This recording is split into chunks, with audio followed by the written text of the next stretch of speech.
Buenas tardes, bienvenidas todas, todes, todos. Estamos en un acto muy importante, la sesión de cierre o de clausura de la tercera Conferencia Internacional México-Palestina. La sesión del día de hoy lleva por título El mundo después de Gaza y estamos muy emocionadas y emocionados porque en esta mesa nos acompaña nuestra queridísima, admirada Rita Segato y por supuesto también nuestra querida y admirada Margarita Millán y también nuestro querido Moisés y admirado. Para comenzar la sesión voy a dar lectura a la semblanza de nuestros tres conversadores porque va a ser más un conversatorio que una ponencia. Entonces voy a dar lectura primero a la semblanza de Rita Laura Segato. Ella es escritora, pensadora, antropóloga y activista feminista, nacida en Buenos Aires, Argentina. Ha sido profesora de antropología y bioética de la Cátedra UNESCO de la Universidad de Brasilia y es una gran estudiosa de las violencias machistas y de los feminicidios, lo que le dio el reconocimiento de voz de referencia internacional sobre estos temas indispensables de nuestra era. Sus principales campos de investigación en un inicio se centran en las formas de violencia contra las mujeres y violencia de género, además de cuestiones de género en los pueblos originarios, racismo y colonialidad. En sus obras más destacadas se encuentran La guerra contra las mujeres, las estructuras elementales de la violencia y la crítica de la colonialidad. En sus escritos puede apreciarse un gran manejo y amplio conocimiento de conceptos y ramas filosóficas, así como su compromiso con los campos de investigación y el amplio contexto histórico que posee sobre aquellas cuestiones particulares que defiende. Entre algunos reconocimientos que tiene la doctora Segato se encuentran el Premio Latinoamericano y Caribeño de Ciencias Sociales Claxo 50 años, otorgado en 2017, el Premio Daniel Cosío Villegas del Colegio de México en 2020, el Premio Franz Fanon, otorgado por la Caribbean Philosophical Association en 2021, el Premio Lassa Oxfam Martin Disking en 2021, además del grado de doctora honoris causa otorgados por la Universidad Autónoma de Entre Ríos en el 2018, la Universidad Nacional de Salta en el 2018 también y la Universidad de Salamanca, España, entre muchos otros reconocimientos. Bienvenida, querida Rita. También voy a presentar a Margarita Millán, ella es de aquí de casa, es socióloga y antropóloga social, investigadora del Centro de Estudios Latinoamericanos de esta facultad y también imparte docencia en el posgrado en estudios latinoamericanos en las áreas de estudios de género y cultura, crítica a la modernidad y movimientos sociales latinoamericanos. Es fundadora de la Asociación Civil Con Nosotros AC desde el año 2001, promotora de proyectos e intervenciones culturales de personas con alteraciones neuromotoras. Es parte de la red de feminismos descoloniales. Coordinó el proyecto de investigación Modernidades Alternativas y Nuevo Sentido Común, anclajes prefigurativos de una modernidad no capitalista y el proyecto de investigación Modernidades Alternativas y Nuevo Sentido Común. Es autora de Derivas de un cine femenino de 1999, Más allá del feminismo, Caminos por andar del 2014 y del texto Desordenando el género, descentrando la nación, el zapatismo de las mujeres indígenas y sus consecuencias del 2014. Uno de sus textos más recientes es La hora de las mujeres, ¿cómo es la revolución de y con las mujeres? En el texto Internacionalismo crítico y luchas por la vida, hacia la construcción de horizontes futuros desde las resistencias y autonomías, coordinado por la cátedra Jorge Alonso, y recientemente recibió una medalla por 50 años de docencia académica. Y por último voy a presentar a Moisés Garduño García, que también es de casa. Él tiene una formación en Relaciones Internacionales por la UNAM, en Estudios de Medio Oriente por el Colegio de México, en Filosofía por la Universidad Nacional Autónoma de Madrid y en Antropología Social por el Centro de Investigaciones y Estudios Superiores en Antropología Sociales, CIESAS. Sus líneas de investigación se concentran en las dinámicas de paz y conflicto en el Medio Oriente y en el estudio de movimientos sociales emergentes en Irán y Palestina. Es fundador del taller de estudios sobre Medio Oriente en la facultad, donde es profesor de tiempo completo y donde destacan sus labores de docencia, difusión e investigación, gracias a las cuales ha recibido varios reconocimientos como la distinción Universidad Nacional para Jóvenes Académicos de la UNAM, el cual ganó en 2 ocasiones. el Premio para Investigación 2019 de Jóvenes Latinoamericanos de Coimbra Research Group y recientemente el Premio de Investigación para Científicos Jóvenes en el área de Ciencias Sociales que otorga la Academia Mexicana de Ciencias en el 2022, entre otros premios. Dentro de sus obras más destacadas se encuentran los textos Pensar Palestina desde el Sur Global, Los combatientes del pueblo de Irán, Auge y caída de una oposición islamo-marxista, y próximamente saldrá publicado Historia mínima de Irán moderno, un texto que está en prensa por el Colegio de México. Bueno, bienvenido hoy. Bueno, después de leer las semblanzas de nuestras tres invitados, voy a explicar un poco la dinámica que les proponemos. Es una dinámica más de tipo conversatorio. Rita propone, es partidaria del fluir de la palabra, y en ese sentido ella va a intervenir primero, después va a intervenir Moisés y al final Márgara, y después vamos a poder conversar entre todos. Entonces, adelante, Rita. Bueno, buenas tardes a todos y a todas. Estaba hablando aquí que existe una pequeña dificultad de audición en la mesa. Entonces, si vamos a conversar, como hablo siempre yo del pensar en conversación, es muy importante que hablemos fuerte porque si no, nos es muy difícil escucharnos. Voy a empezar, se me ocurrió ahora, hablando con Márgara, citando a una cantora de tango de Argentina, que me dijo una de las frases más inteligentes que he escuchado sobre el tema Palestina. Me dijo así: para defender a Israel es necesario ser muy inteligente. Para defender a Palestina es necesario tener sentido común y buen corazón. Y me pareció la definición más perfecta, ¿no? Porque realmente si hay algo que la situación de Gaza contradice de forma estentoria, es el sentido común, es el buen sentido, ¿no? La razón normal de cualquier persona está siendo contradicha por lo que estamos viendo suceder en Gaza. Bueno, entonces voy a hacer una reseña rápida de lo que pienso, de cómo analizo el tema. En primer lugar, el sentimiento, ¿no? La tristeza. Es imposible, es absolutamente imposible hablar de lo que está pasando allá, ¿no? En Gaza, sin sufrir, sin sentir, sin llorar.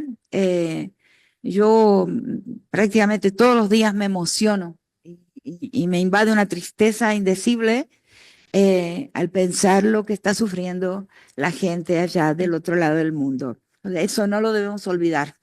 Esa es una tristeza que toda persona de bien siente o debería sentir. Es una agresión a toda persona de buen corazón.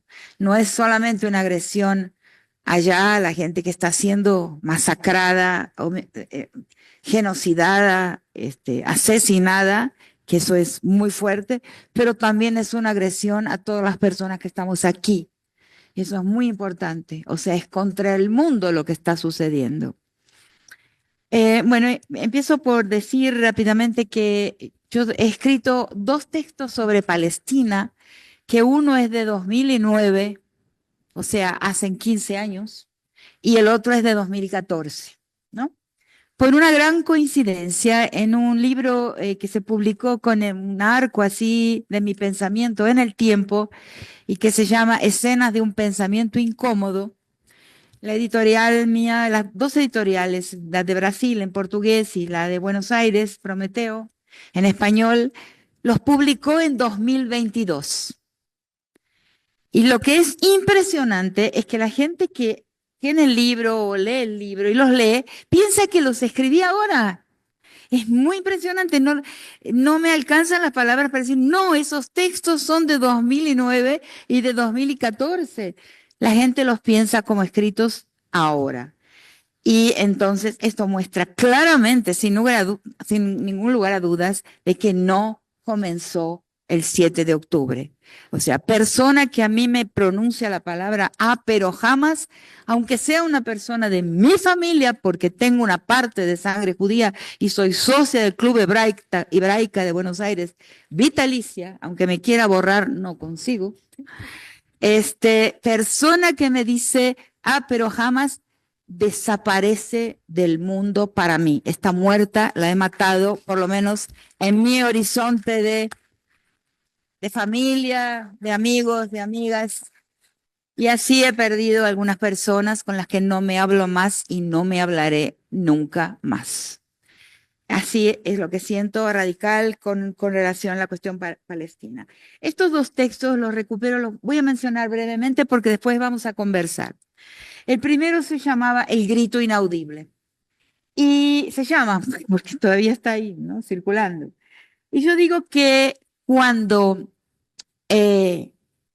lo que se muestra o lo que existe es solamente la fuerza letal, la fuerza bruta, el poder de muerte, la gramática de la vida desaparece. O sea, y es que es lo que nos está pasando en el presente. O sea, la escritura, o sea, lo que podríamos escribir para describir lo que sucede, se vuelve intransitiva, es incomunicable. Y eso lo observé en aquel momento. Porque no es posible comunicar o hacer creer o hacer sentir, atravesar un enunciado que habla de la inexistencia de una gramática humana. ¿Y qué es la inexistencia de una gramática humana? Es la existencia de un Estado de Derecho. O sea, no hay ley. Eso lo escribí en 2009 y por eso se llama El grito inaudible. Y ahí hablo de varios ejemplos en la historia, inclusive en la música. Doy un ejemplo de Schoenberg, en que tiene una ópera, tiene una obra sinfónica, pero con coro, en el que habla del holocausto, de la Shoah, habla de la gente entrando a la cámara de gas, pero cuando la gente entra en la cámara de gas, la música se detiene. Su composición, o sea, su gramática musical, ¿no? La estructura de la música, de su composición, se detiene y se escucha un rumor de voces lejano, un himno judío, pero no, él para la composición. Y para mí eso es lo coloco como ejemplo, entre otros ejemplos, de cómo el propio compositor, el propio autor percibe que la comunicación, que su poder de gramaticalización en música se detiene ante lo imposible, ante esto que yo mismo no le sé poner el nombre, y le llamamos genocidio, le llamamos... es que no se puede ni siquiera nombrar, porque también no se puede creer, no se puede hacer creíble que alguien sea capaz de algo así. Entonces, es incomunicable. En ese texto yo intento hablar de la incomunicabilidad del imperio del poder de muerte. Y hasta hoy eso es muy importantísimo, es muy importante darse cuenta de eso porque eso también nos paraliza, hace imposible reaccionar, porque no es enteramente transmitible, no es enteramente creíble, no es enteramente comunicable. Estamos en un mundo sin gramática, que se desgramaticalizó. Y sobre eso he pensado y estoy pensando en este momento, por otras razones que quién sabe si surgen en la conversación, puedo mencionarlo. Pero le llamaré por hoy una escritura intransitiva. El segundo texto se llama Palestina somos todos, y los traje. La insospechada literalidad de la consigna. Porque cuando uno dice Palestina somos todos, puede pensar que a todos nos duele, que todos sufrimos, ese aspecto moral del somos todos, de la compasión, la lástima, pero no. En mi análisis yo me refiero a otra cosa, a la literalidad de la consigna Palestina somos todos. ¿Por qué? Porque lo que sucede en Palestina nos muestra claramente que no existe más Estado de Derecho y que el Estado, la Carta de Derechos hoy es la carta de la ley del poder de muerte. O sea, el poder de muerte es la ley. Y si eso es real, todos, absolutamente todos, estamos expuestos. Por eso cuando se nos muestran esas figuras, esas imágenes que transitan por todas partes, por todas las redes sociales, yo uso solamente Facebook, pero me aparecen todos los días. Si eso es verdad, es una amenaza a la humanidad entera porque a partir de ahora estamos todas las personas sabiendo que no habrá nada que hacer. Si estamos pisando un territorio que interesa, no habrá nada que hacer para salvarnos. Eso es lo que nos dice el presente, ¿no? Cuando Francesca Albanese dice que Gaza es la reporter para Gaza para Naciones Unidas, y ella ha dicho algo clarísimo, ha dicho, Gaza es el último martillazo en el último clavo del ataúd de la Carta de Derechos Humanos. Lo dijo ella. Yo le agrego esto, no, es el enunciado de una nueva carta, de la Carta del Derecho, del derecho que reside hoy puramente, exclusivamente en el poder de muerte. Entonces, si el derecho es el poder de muerte, que no creo que haya otra forma de poder interpretarlo, quiere decir que la exposición no es solo de Gaza, sino la exposición es de todos los pueblos y todos los territorios del globo. Eso es algo de lo cual para mí hay que tomar conciencia. Entonces, hablo también de el carácter espectacular, o sea, la gran diferencia, o sea, hablo de Gaza como un parteaguas de la historia, o sea, hay un antes y un después. Nunca ha sucedido, nunca, ni en tiempos de la conquista, con la cantidad de masacres y la magnitud del genocidio, la palabra muy posterior, pero que yo la uso también para hablar del pasado, la magnitud del genocidio en tiempos de la conquista y la colonización, el genocidio de África, el genocidio de los pueblos originarios de nuestro continente. Pero había lo que llamo una ficción jurídica. O sea, y durante todo este tiempo, hasta el presente, inclusive en el Holocausto, había una ficción jurídica. Tanto que cuando entran los ejércitos aliados a los lager, a los campos de concentración, en Europa, hay una sorpresa. Y si ustedes ven los videos de esa época, de ese tiempo, van a ver la sorpresa con que esos ejércitos ven lo que estaba sucediendo ahí. Porque en parte se sabía, pero en parte se ocultaba. Como también es una característica de todos los totalitarismos, de todos los autoritarismos, en que su poder reside en que en parte se sabe y en parte se sospecha, en parte se oculta. ¿Por qué? Porque existe todavía una creencia, una fe, y tomo de Giorgio Agamben esa idea de fe, que es la fe jurídica, que es una fe en una ficción, en un relato. El derecho no es otra cosa que literatura, o sea, no es otra cosa que un discurso, pero un discurso en el que colocamos fe. Con Gaza, la ficción jurídica desaparece y es sustituida por la exhibición, sin ningún tipo de pudor, de un genocidio de un pueblo, del intento de borrar de la faz de la tierra a un pueblo entero y robarle su tierra, mostrado, filmado, divulgado, inclusive a veces cantado y celebrado por los personajes de aquel triste país que es Israel. Y digo triste también por lo siguiente, porque la segunda víctima de lo que está pasando ahí, tristemente e irremediablemente, será la judeidad.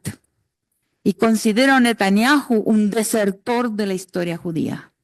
Alguien que es un hereje y un traidor del patrimonio de una historia que ha mostrado inteligencias capacidades de desobediencias, capacidades de intentar imaginar un mundo mejor que el mundo en que vivimos, que son los grandes pensadores intelectuales de la tradición judía. Eso, a partir de Israel, no podrá existir más. Y es muy triste, porque el mundo entero será privado de algunas inteligencias que han iluminado, ¿no? Iluminado nuestro futuro, nuestra ilusión de un horizonte más benigno, de un horizonte mejor para la humanidad. Esos desobedientes, porque toda gran teoría, toda gran inteligencia es desobediente. No es lo que nos enseñan en la universidad. En la universidad nos enseñan que la obediencia es fundamental. No. Toda gran imaginación teórica, teórico-política, es necesariamente desobediente porque tiene que dar un paso adelante y crear lo que no existe, aunque sea como algo imaginario en el presente. Por eso digo siempre que las humanidades, hago aquí una parte para decir, las humanidades son las disciplinas más poderosas de todas las disciplinas que enseñamos en la universidad. ¿Por qué? Porque al dar nombres, al hacer el relato, al reclamar para sí lo que Edward Said y también Homi Bhabha han llamado el the right to narrate, o sea, el derecho a narrar. Nosotros hacemos la narrativa del presente y ofrecemos una narrativa posible para el futuro. Y ahí muchas inteligencias judías participaron y colaboraron para crear esa narrativa para un futuro mejor, inimaginado todavía. Entonces, con eso se acaba. O sea, la segunda gran víctima será la judeidad. Y eso es dolorosísimo y es necesario, por lo menos yo lo hago, me han acusado mucho en mi país algunas personas, hablar de Netanyahu como un hereje y como un desertor de la historia judía. Entonces, la ley es el poder de muerte y eso está exhibido. Estamos en un momento en que hacemos algo más que permanecer en una estructura del mundo que en mi perspectiva teórica llamamos la colonialidad del poder y mostramos que no solamente la colonialidad, la estructura colonial del mundo, como ha dicho Aníbal Quijano, está presente hasta hoy, pero también la conquistualidad está presente y nunca se acabó, nunca encontró su punto final. Estamos frente a un evento clásicamente conquistual. Hoy la excepcionalidad es la razón de Estado. Y hoy estamos frente a la gasificación del mundo. El mundo es Gaza. Hoy o mañana lo será. Entonces, ¿no? ¿Cómo hacemos, no?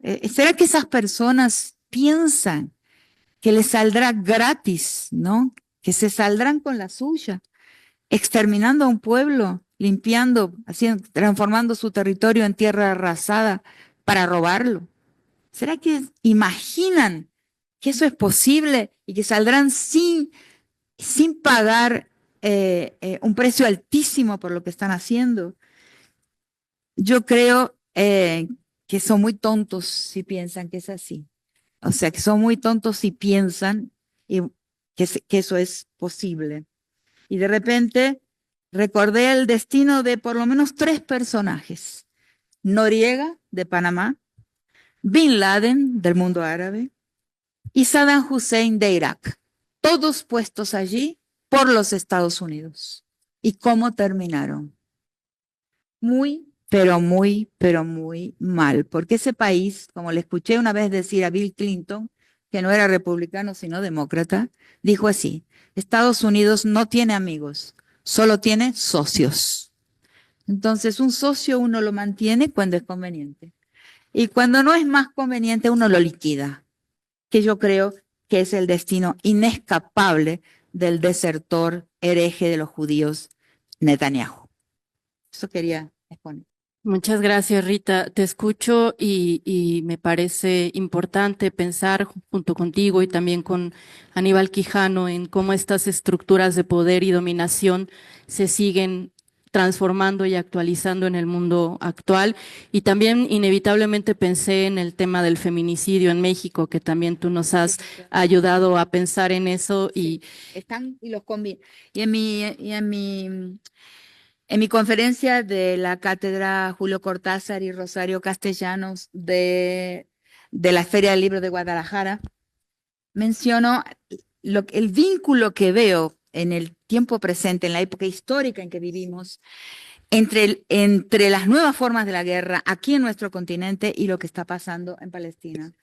Porque, ¿lo digo? Porque no quiero tomar todo el espacio de habla. Porque una cosa que he defendido desde muy temprano, desde el principio, desde mis primeros trabajos sobre la violencia de género, sobre la violencia sexual, muy explícitamente, y después pasando a los estudios sobre la violencia sexual en situaciones de guerra. Mi último peritaje sobre ese tema fue para Colombia, para la Jurisdicción Especial para la Paz de Colombia, en que ahora los últimos meses y principios de este año hice una pericia, como testigo experta, un análisis de la violencia sexual cometida en Colombia durante el periodo del conflicto armado colombiano. Y siempre llego a la misma conclusión. Las nuevas formas de la guerra, que son las guerras de varios tipos, ¿no? Pueden ser guerras de ejércitos actuando paraestatalmente. Por ejemplo, en mi ensayo sobre Ciudad Juárez hablo de un segundo estado. Después, en las nuevas formas de la guerra y el cuerpo de las mujeres, escrito 10 años después, paso a hablar de un paraestado y después de una segunda realidad, o sea, por debajo de la superficie del mundo que habitamos, o sea, de lo visible, sobre todo de la economía declarada, de la justicia ficcional de la que hablé antes, de la policía y el ejército actuando de acuerdo con la ley, de la comunicación siendo legítima y honrada. Por debajo de todo eso hay una paraeconomía, no visible, pero cada vez mayor, y que según los especialistas hoy, muy probablemente, hace 10 años, el Tax Justice Network había concluido en sus exámenes, en los análisis de impositivos de la economía del mundo, porque es un blog que se encuentra en todas las lenguas del Asia, del Oriente, del Medio Oriente y también de nuestro continente, en las lenguas todas, y había concluido en sus análisis impositivos hace 10 años ya que la economía no declarada tenía el mismo volumen que la economía declarada. Hoy es mayor. Y si yo digo que la economía no declarada tiene un volumen mayor que la economía declarada, estoy diciendo que el poder de muerte, sin límites, o sea, la ausencia de derecho legislando, la muerte y la vida, quien vive y quien muere, que lo vemos en México, es inmensa. Entonces, hablo de una paraeconomía, hablo de una paralegalidad. ¿Por qué?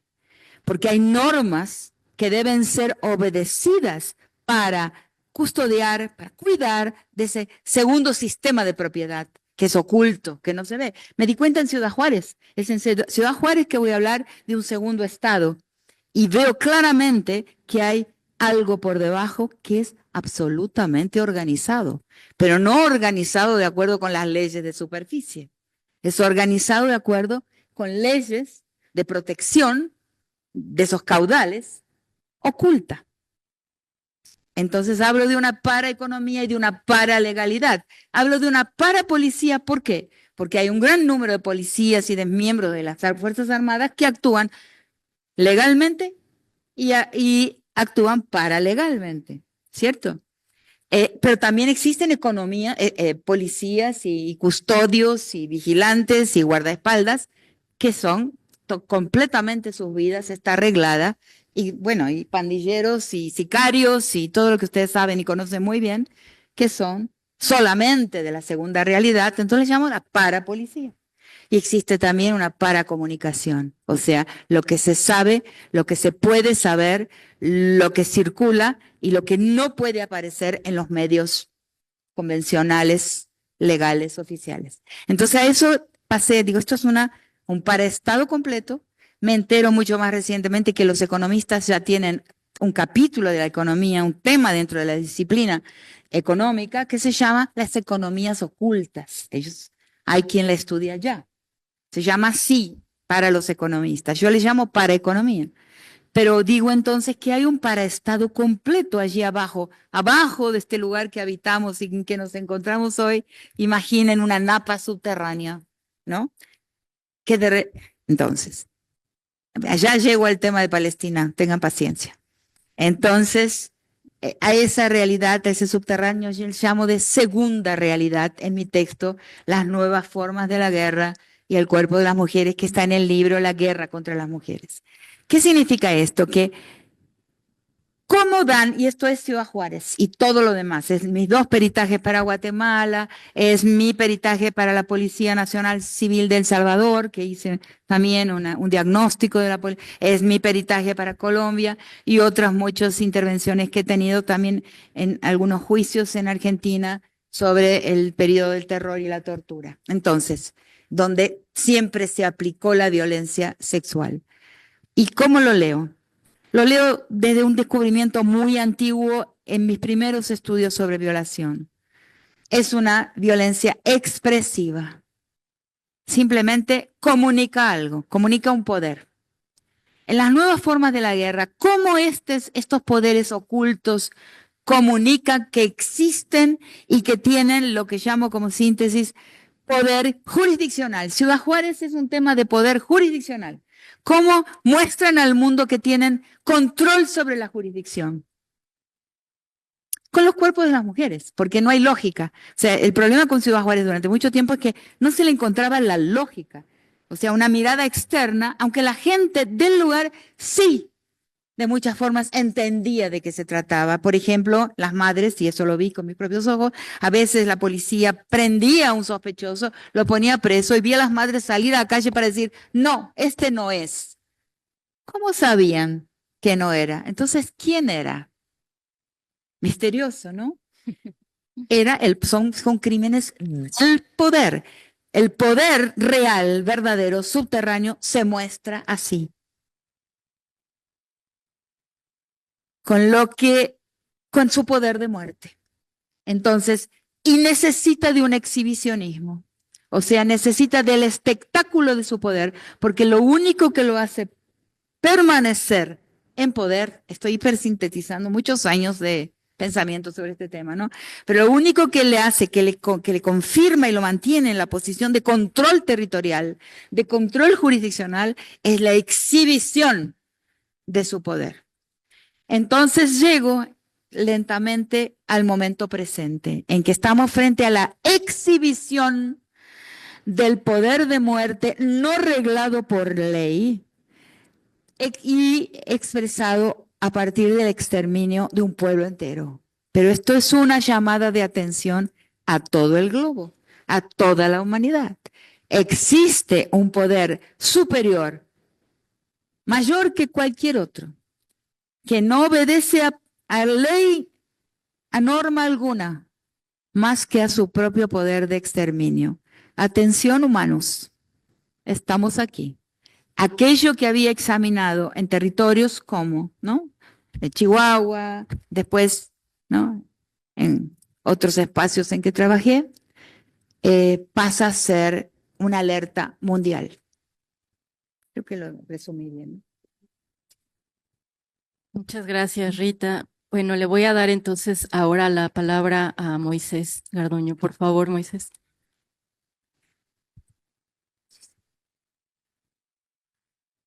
Pues buenas tardes a todas y todos. En primer lugar, quisiera agradecer que estén aquí. Lo más importante es la interlocución, la audiencia y la posibilidad de entablar este tipo de diálogos de una manera lo más libre posible. Lo comento porque lo que estamos viendo en otras universidades, no solo en Estados Unidos, sino también en algunos países de Europa, particularmente en Alemania, este tipo de eventos es simplemente imposible. Creo que tenemos que cuidar nuestros espacios de libertad de cátedra, de libertad de enseñanza y de libre pensamiento, porque todavía en América Latina y de manera particular aquí en la UNAM podemos hacer este tipo de ejercicios y debemos de estar conscientes de ello y cuidarlo, Por eso agradezco mucho que estén aquí y agradezco mucho a todas las personas que nos han ayudado a celebrar y organizar la tercera Conferencia Internacional México-Palestina, y de manera particular a las colegas que me acompañan en la mesa. La primera reacción a lo que ha dicho la doctora Rita, se me viene a la mente irremediablemente el fascismo y las intelectuales que escribieron, particularmente Hannah Arendt, Walter Benjamin, entre otras, sobre la brutalidad de aquel momento. Leyendo algunos colegas de aquí de la facultad, profesor Samuel que está acá, Selene Romero, muchas otras colegas, hablando de cómo estas formas de violencia se han apoderado cada vez más de instituciones en América Latina, irremediablemente se me viene a la mente cómo el fascismo ha pasado de la segunda posguerra de Europa al sur global. Y vemos cómo ante la erosión de la ley que comenta la doctora Rita, una ley basada en fundamentos democráticos, liberales, de derechos humanos, los remanentes del fascismo en Europa y particularmente el fascismo que florece en el sur global, India, Bolsonaro, Modi, Europa Oriental, Milei, canaliza lo que la izquierda ha dejado de mirar. Es decir, la crítica que yo compartí con Márgara hace unos días es que la izquierda dejó de mirar a las clases populares y la derecha emergente o reemergente, y particularmente las políticas fascistas, Israel incluido en esto, ha canalizado las preocupaciones de las clases populares. Y entonces tenemos que muchos líderes, incluyendo los que acabo de mencionar, Netanyahu incluido, llegan al poder por mecanismos electorales. La cuestión también está en la gente que les vota, en la gente que le escucha, en sus propias audiencias. Por eso yo empezaba diciendo que era muy importante tener una audiencia esta tarde. Un segundo punto que quisiera compartir con ustedes, si se me viene a la mente también, es la historia de las tragedias, ya que la doctora Rita ha mencionado en los casos de Saddam Hussein, de Bin Laden y muchos otros personajes. Se vinieron eventos en la guerra en Irak, mucha gente salió a las calles, la invasión a Irak, Afganistán, las revueltas populares del año 2011, y hubo mucha gente en la calle manifestándose, ya no para poder evitar las invasiones que se dieron, sino por lo menos para poder llamar a cuentas a la gente que las hizo posible. Ya han pasado los años, a mucha gente se le ha olvidado esos responsables, esos coroneles, esos generales, esos presidentes, y ahora llega Gaza. Irremediablemente, y siendo honesto con todos y todas ustedes, se me viene un sentimiento estremecedor, de mucha preocupación, porque si no pudimos llamar a cuentas a la gente que barrió villas en Bagdad, en Fallujah, en Kabul, en Kandahar, Gaza nos vuelve locos. Y en ese sentido, la conciencia a la que apelamos, el grito, también tomando parte de la obra de la doctora Segato, que algunas colegas como la profesora Erika Aguilar han retomado en sus trabajos últimamente, nos conlleva a hacer del grito un mecanismo metodológico de integración, de organización, itinerante, que combata egos, protagonismos, que combata lo que también a veces pues, ha erosionado a las luchas populares, particularmente a la izquierda. Algunas se han aburguesado, algunas otras se han, por decirlo de alguna manera, estancado, se han anclado en un pedestal tal vez de vanidad, por decirlo de alguna manera. Y aquí en este panel, y con esto concluyo esta intervención para darle la palabra a mis colegas, el llamado de atención es que el poder de muerte lo vivimos en diferentes grados y niveles alrededor del mundo, y yo siento particularmente que Gaza es el termómetro para todos nosotros y todas nosotros. ¿Cuánto aguantamos de estar mirando el exterminio de una población entera en tiempo real? ¿Cuánto vamos a tardar en decir basta, no solo con palabras, sino también con acciones concretas, que fue un poco de lo que se habló en la conferencia? Porque citando a varios colegas palestinos, si nosotros como universitarios, universitarias, estamos conscientes del actor que está haciendo posible emerger este poder de muerte, ¿quiénes somos nosotros que lo permitimos? Gracias.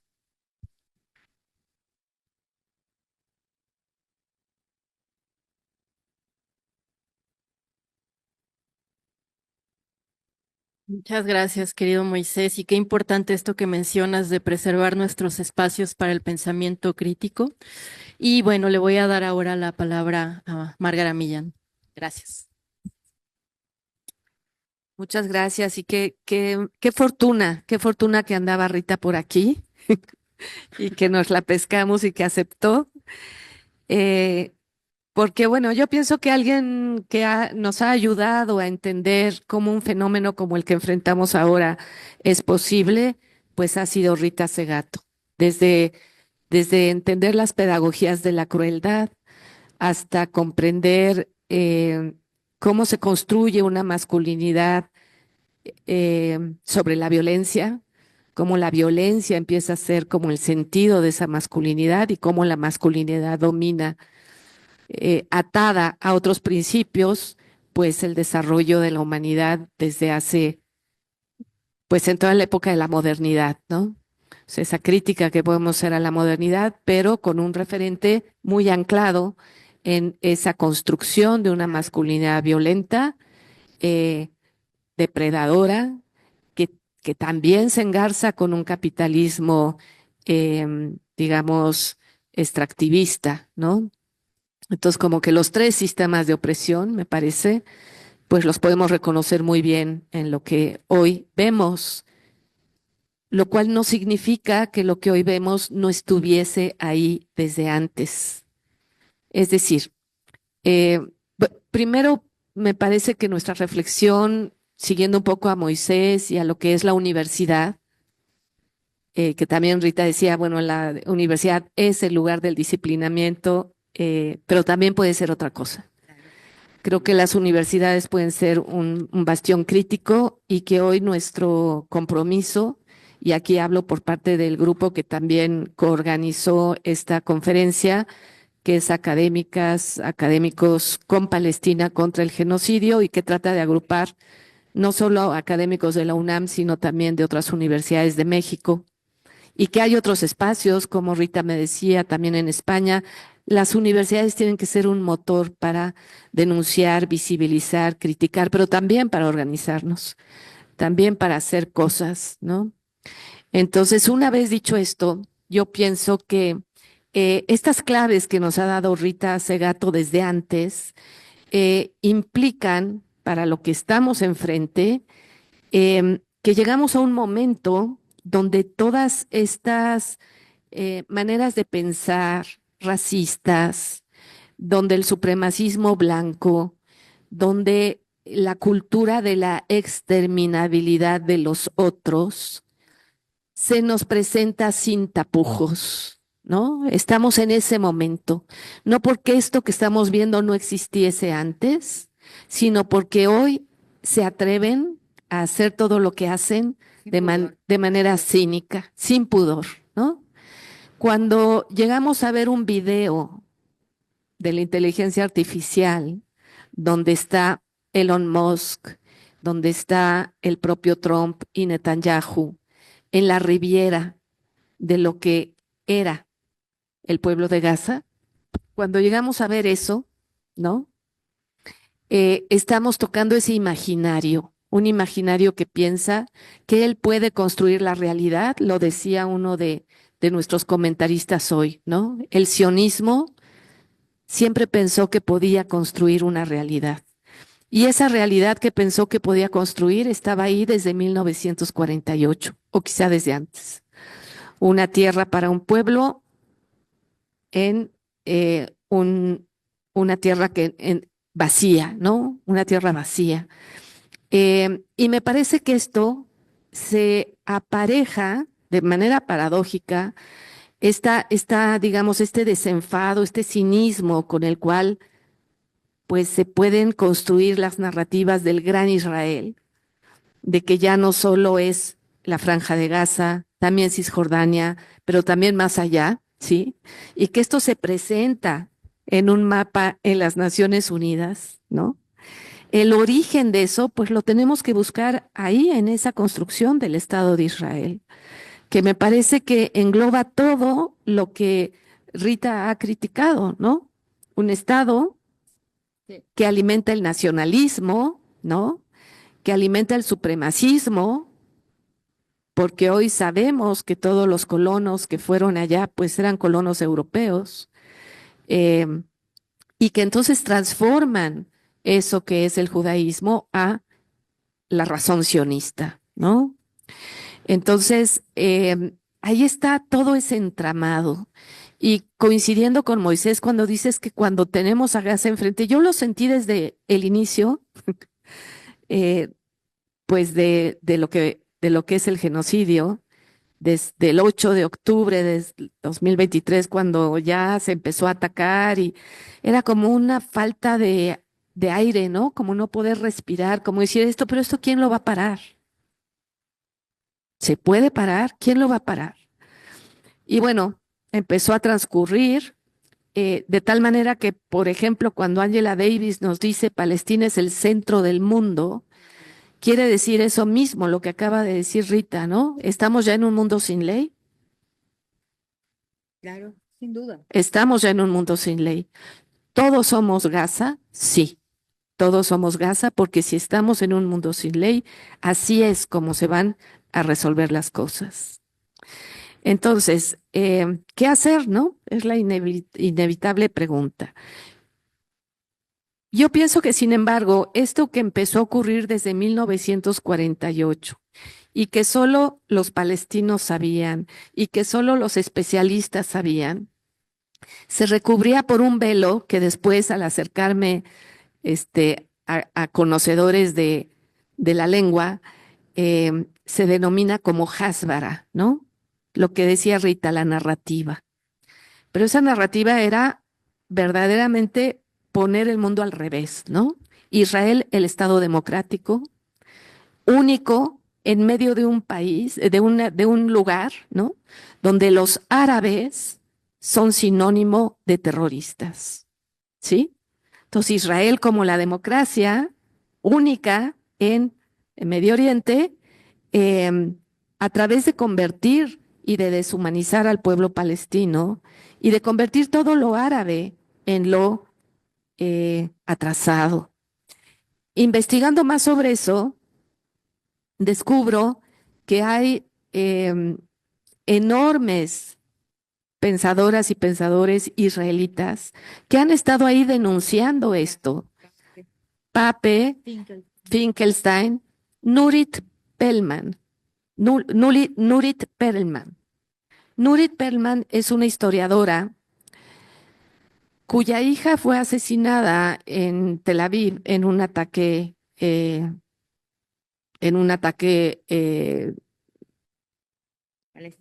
pues sí, palestino, pero en donde la persona se pone bombas y digamos, se suicida ahí, ¿no?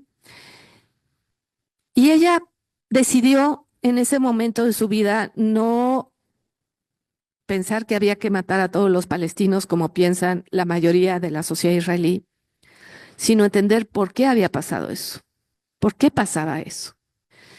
Y en el decurso de su investigación, se fue a la educación y a los libros de texto que estudian los niños en Israel. Y descubrió cómo, ahora que pensamos que las emociones mueven también al mundo, encontró cómo el miedo y el odio se pueden transmitir en la educación a través de esos libros de texto. Y entonces empezamos a comprender cómo el fenómeno no es solo Netanyahu, sino esa sociedad que se ha ido construyendo poco a poco para completar esa misión que inició antes de 1948 y era realmente no terminar con el colonialismo de asentamiento hasta que toda la tierra de la antes Palestina fuera evacuada de los palestinos.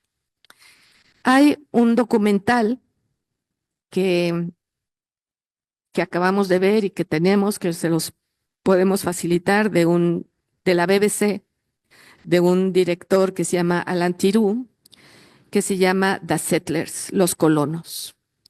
Y él lo que hace es ir a la franja de Cisjordania, no a Gaza, sino a Cisjordania, y ver cómo la sociedad israelí está organizada con estos, digamos, despliegues de colonias en donde llegan, seguramente ustedes ya lo han visto, sacan a la gente de sus tierras, se ponen ahí y colonizan la tierra.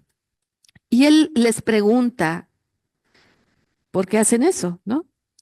Entonces ellos dicen, bueno, porque cualquier espacio de tierra donde no sea ocupado por nosotros será ocupado por ellos. Y Tirú les dice, pero es que los palestinos podrían decirle lo mismo a ustedes, ¿no? O sea, en cualquier espacio de mi tierra que no siga ocupando ustedes, sí, pero ellos son terroristas. Y nosotros, y ahí recurren al discurso bíblico, Rita, ¿no? Esta tierra nos pertenece porque está escrito, porque está en la Biblia, porque está en las Sagradas Escrituras. En fin, eso se ha ido formando a través de decenas de años y no lo hemos visto hasta hoy que estalla frente a nuestros ojos. O sea, esa potencia del poder no solo es la del poder del Estado, que por supuesto está ahí, no es solo la potencia del poder industrial militar, que hace de esto un negocio, como lo vimos hace rato, sino que también es la potencia de la deshumanización de toda una sociedad. De esto que podemos llamar la cultura de la exterminabilidad, en donde francamente una niña puede decir hay que matar a todos los niños árabes, porque yo estoy en peligro, porque si no hacemos eso yo estoy en peligro. O sea, es tremendamente complejo. Frente a eso, yo pienso que la narrativa que ponía un velo a lo que llamábamos el conflicto de Medio Oriente o quizá una guerra religiosa o que pensábamos el terrorismo que está ahí latente, ¿no? Los árabes como terroristas, yo creo que esa narrativa se ha ido cayendo. No sé lo que opinen mis colegas, pero pienso que también estamos en ese momento, en el momento donde ya es imposible voltear la cara, ¿verdad? Ante todos los indicios, las historias, la verdad, voltear la cara ante la verdad. Y no podemos pensar que Israel hoy se está defendiendo. Y no podemos ya aceptar que ser antisionista es ser antisemita. Y tenemos que cuidar ese lenguaje, como decíamos hoy en la conferencia de la mañana, porque el lenguaje, como nos dice Rita, es lo único que nos podrá sostener en una gramática que nos acerque de nuevo a una vida digna. Eso.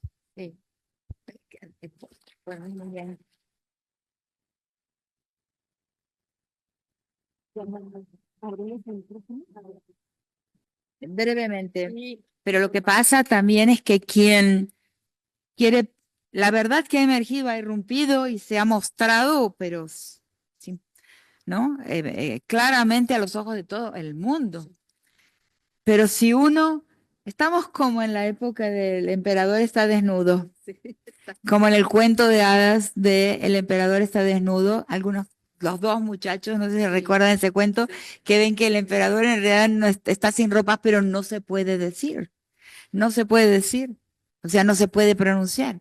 En los Estados Unidos no se puede pronunciar. O sea, la democracia en el mundo, o sea, el país que ofrecía al mundo la imagen de ser un país democrático, que es lo que le permitía una hegemonía mundial en términos ideológicos, ese país ha, ¿cómo se dice en portugués? Se dice aberto mão, ha entregado su imagen de democracia para defender los intereses sionistas. Eso es muy extraño, muy curioso. ¿Qué hace que esto suceda? Estados Unidos es un país que tenía tres cosas. Uno, el poder de muerte, el armamento, la inteligencia bélica, era una de sus pies. El otro pie, la ciencia. Y el tercer pie, la imagen al mundo de ser una democracia. Ficcional, pero era una imagen creíble. O sea, imagen que no podían mostrar ni Rusia ni China, a pesar de también ser potencias. Vean que para defender el genocidio palestino, Estados Unidos ha entregado su derecho a llamarse democracia, porque hay palabras que no se pueden pronunciar. O sea, eso implica que está sacrificando su hegemonía ideológica en el mundo para defender un genocidio. Es rarísimo, es dificilísimo de entender. Porque es suicida, o sea, lo que está pasando es suicida para los propios Estados Unidos. No se va a poder reponer porque su fuerza, su poder mundial radica en esa imagen democrática y científica de las grandes universidades, etcétera, que la gente va a estudiar. Está destruyéndose para defender un genocidio. Es muy difícil de comprender. Es un cambio de era.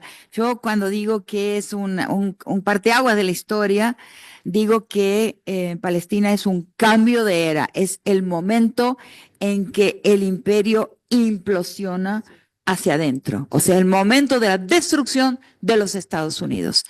Eso no hay, mucha gente lo está diciendo y yo lo estoy viendo, porque los imperios no solamente se destruyen por el ataque desde afuera, se destruyen en realidad por su agusanamiento desde adentro. Y eso es lo que está pasando en este momento con el país del norte, y lo estamos viendo suceder. El imperio Trump es suicida, ¿no? Y bueno, y Alemania, o sea, que de repente se me dio para contar un poco algo que me sucedió, que es muy pequeño, pero que muestra también el carácter ridículo de un país que por tanto tiempo fue, digamos, la patria de la inteligencia. No podemos olvidarnos también que el gran filósofo alemán de hoy, el más leído, el más comprado en el mundo, es un coreano. O sea, hay que reírse un poco, ¿no? Porque es como la historia es cómica y trágica, es tragicómica, ¿no? La inteligencia alemana está en un momento de fin, de vaciamiento total. Y entonces cuento una pequeña historia. Estuve en Tübingen el año pasado en un maravilloso encuentro de filosofía intercultural. Que ahí tienen, ahí en Tübingen, en Europa, y en Toulouse también, en Francia. Estas son las dos universidades europeas que tienen programas excelentes de filosofía, pero interculturales, o sea, fijándose prestando atención a la filosofía de los otros, de las otras civilizaciones. Entonces, bueno, hay un momento en ese encuentro el año pasado en que un profesor de los Estados Unidos, hablando por videoconferencia, habla sobre el exterminio de los indígenas norteamericanos para tomar los plains, ¿no? Las llanuras norteamericanas, y habla de su propia familia, etcétera, una historia un poco biográfica y un poco histórica, y al final menciona Palestina. Entonces, yo había sido ya avisada por la embajada de Brasil en Alemania que no mencionara la palabra Palestina en Alemania. No menciones la palabra ni Gaza ni Palestina. No digas esa palabra en Alemania. Bueno, yo pensé que Alemania era una democracia y que era un país civilizado, pero no era. Porque entonces, cuando escucho a este profesor, ese filósofo norteamericano, y veo un jovencito de Toulouse, un doctorando de Toulouse, levanta la mano y le hace una pregunta y le dice: muchas gracias por nombrar Gaza. Sentí vergüenza. Yo, una profesora vieja, no voy a dejar a ese niño solo. Levanto la mano, hago mi pregunta y digo, muchas gracias, profesor, por mencionar Gaza. Muy bien, pero alguien estaba oyendo. Voy al hotel, ya me iba afortunadamente el día siguiente, me siento a tomar el desayuno y viene un hombre. Un hombre que parecía racialmente o ser del Medio Oriente o ser de Italia del Sur, siciliano o calabrés. Viene y se para delante mío, y bueno, la conversación fue muy cómica, no sé, no sé. Usted habló ayer, ¿verdad? En inglés, ¿no? Pero un inglés macarrónico. Los dos hablando en un inglés macarrónico. No, le digo, yo hablé the day before yesterday.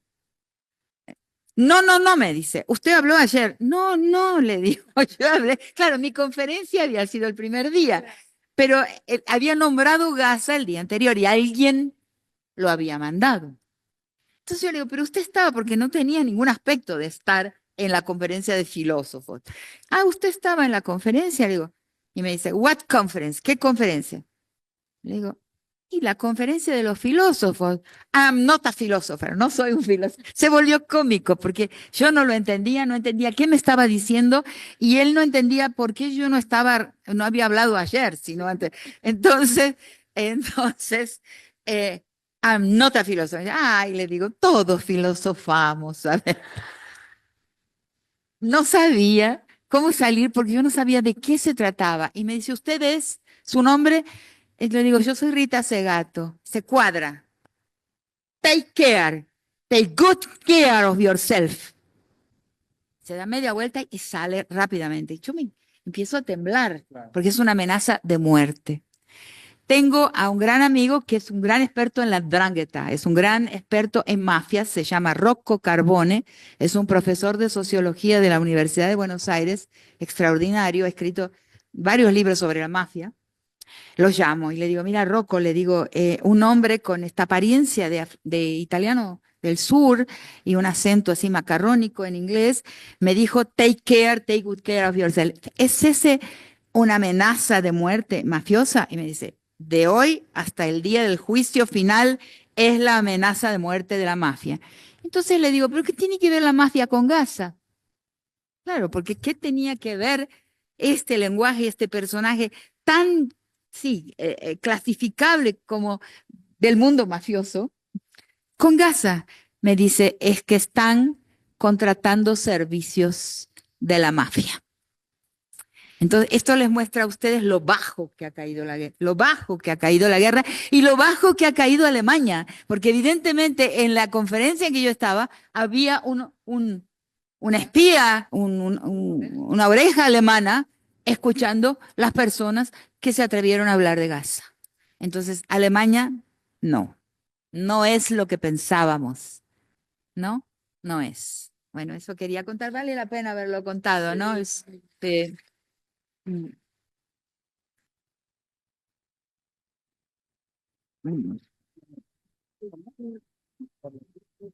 Sí, le pido el micrófono porque irremediablemente las personas que intentamos de alguna manera narrar las cosas con otra perspectiva, si nos enfrentamos a este mundo cada vez más policial, sobre todo cuando estamos ante temas que son también de vida o muerte. Te enfrentas a la calumnia, te enfrentas a las amenazas, a la inteligencia, a la migración en Estados Unidos, en los aeropuertos de Estados Unidos, en los aeropuertos en algunos países de Europa, y te enfrentas también ahora a la forma en la que le están condicionando los recursos económicos a algunas universidades, supuestamente para combatir el antisemitismo, ¿no? Es lo que algunos intelectuales, ahora, bueno, Ilan Pape, Zizek también, con algunas reservas, llaman alianzas impuras, ¿no? Es decir, ante el contexto del poder de muerte, ahora se legislan cosas para mantener este poder de muerte, haciendo de la ley todo menos la forma para traer justicia. Por ejemplo, en Uganda se ha legislado la ley contra la homosexualidad, ¿no? Con pena de muerte, bajo la excusa de la lucha contra el colonialismo, ¿no? O sea, ahora, Irán tenía la ley del velo impuesto obligatorio a favor o justificando que era una forma de luchar contra el imperialismo estadounidense, ¿no? Entonces, estas alianzas ahora han llegado a las instituciones también para efectivamente hacer una especie de purga de la gente que quiera pensar de determinada manera. Y en Estados Unidos ahora se ha visto que el supuesto antisemitismo tiene que ser un canon para poder dar clases en las universidades, ¿no? Entonces, nos enfrentamos a eso. Por eso también hablar de Gaza también es una cuestión también de coraje, ¿no? De valentía, de sensibilidad, pero también, y esto se los quería decir también es de amor. Imaginemos un momento donde la guerra para, donde la masacre para, y enfrentamos un proceso de reconstrucción y de reconciliación. Imaginemos, por favor, porque siento que esa también es la utopía, ¿no? Que pare esto, ¿no? Yo le platicaba a Cecilia la noche pasada, ¿cómo sería un proceso de reconciliación con las personas que quemaron tu casa, que mataron a tu tía, que mataron a tu hijo, que destruyeron tu hospital, tu universidad? Y por eso digo amor, porque yo creo que necesitas demasiado amor para empezar un proceso de perdón y reconciliación. Es una cuestión en donde tenemos que atrevernos a imaginar lo peor que está pasando ahorita, pero también lo que puede llegar a pasar en términos psíquicos de la gente que sobreviva. Y déjenme decir otra cosa con esto que han dicho mis colegas, porque realmente estremece la cuestión. Vemos lo que pasa en Gaza, vemos lo que nos pasa cuando vamos a hablar a alguna conferencia, como lo que decía ahorita Rita. En Palestina hay por lo menos 5 fragmentos de Palestina. Muchos de ellos no los vemos.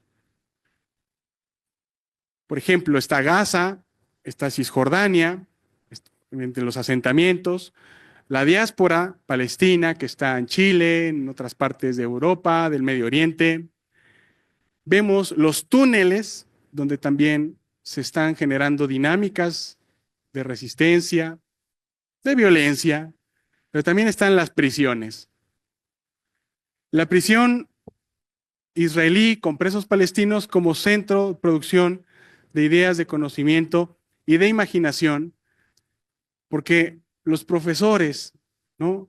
Las profesoras de kinder, de primaria, universidad, las colegas que están en nosotros, muchas de ellas están en prisión.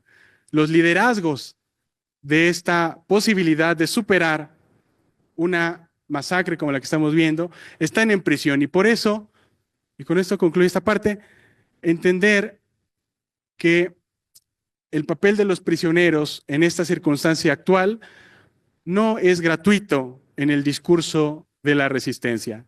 Se empezó negociando rehenes por prisioneros. Ok, hay crímenes de guerra, pero los prisioneros, si ustedes se dan cuenta, los rehenes que tomó Hamás son rehenes, hay civiles, hay militares, pero ¿qué pasa con un palestino cuando es tomado preso sin ninguna explicación? Hasta cierto punto también es un tipo de secuestro.